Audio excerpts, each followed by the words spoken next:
Good morning mga kapadyak. Yung nagsasabi pala yung nagbalat ako ng buko, nagsasabi yung ngipin ko daw ay hindi matibay. Anong hindi matibay? Makikita nyo, matibay to.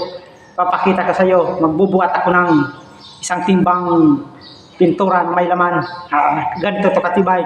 Yan yung nagsasabi pala na yung binalatan ko daw na buko, hindi pala yung buko, yung ay sabi, malambot daw yun. Hindi yung malambot, kaya ipapakita ko sa inyo. Mga kapadyak, kung gano'n katibay ang ngipin ni kapadyak nyo, kahit hindi na nilipil. Let's go! Panurin nyo ako. Kukuha ako ng isang balding pintura na 6 liters ang laman.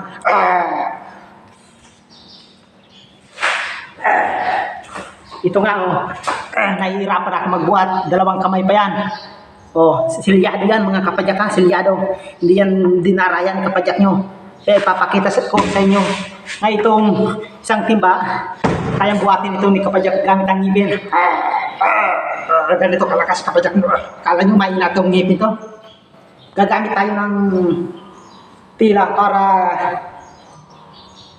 maangat ko siya, kasi kapag dito mahirapan ako. Hindi lalapat yung ngipin ko sa hawakan ng timba. Ganito, hindi lalapat. Pero sa ganito, kaya naman. Kaso lang, hindi masyadong makakagat ko. Ganito.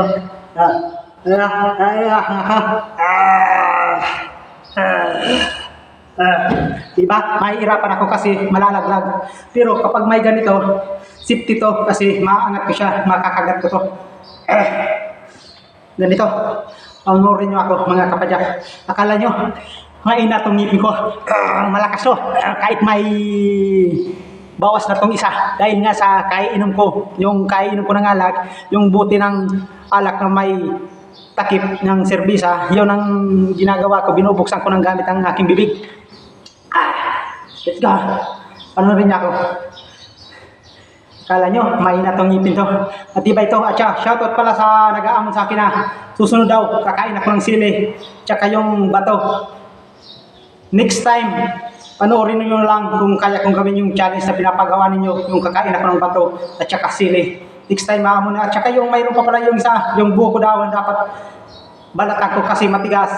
Next time gagawin ko yan kapag wala nang trabaho si kapadyak, hindi pa busy. Ganito kasi busy. Kaya dito, bibigyan ko ka ng example.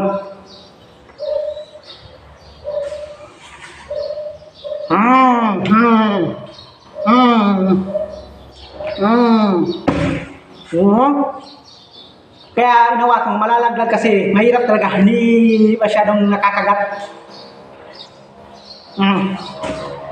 Kaya madudulas dapat talaga.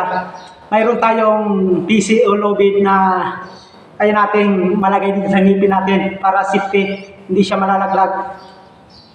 Kaya pag ganito, mahirap talaga. Pero naaangat naman siya.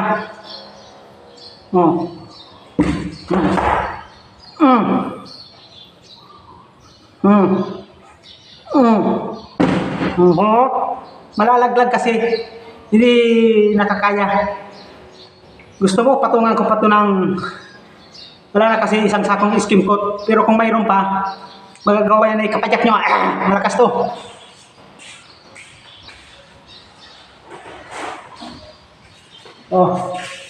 Ito, lalagyan natin.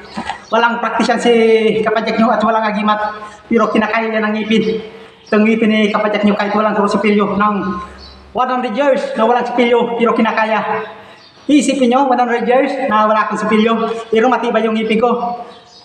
Kaya pala, pero advice ko, yung sa mga bata, huwag nyong gagawin to, huwag nyong gagayan si kapadyak nyo, kasi ang gumagawa nito, abnormal lang.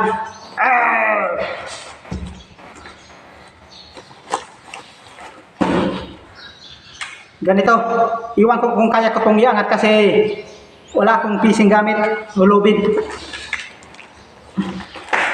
Gamit ang ngipin. Ito nga isang kamay na iirapan ako na iangat ito. Ang laman 16 liters, saka itong kalahating skim coat na siguro nasa 10 kilos. Nasa 26 kilos ang bigat nito. Susubukan natin mga kapadyak kung kaya iangat ang ngipin ko.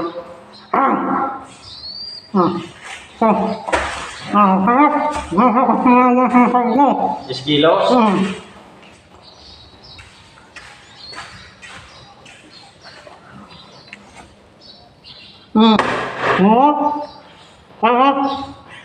Ang mahirap madulas. Wala kasi ako next time, pag-aangat ako, gagawa na ako ng kakapitan ng ngipin ko para may ilagay dito. Ganito kala kasi kapadyak nyo. Oh, yung mga challenge, hinahamon nyo ako, ginawa ko na.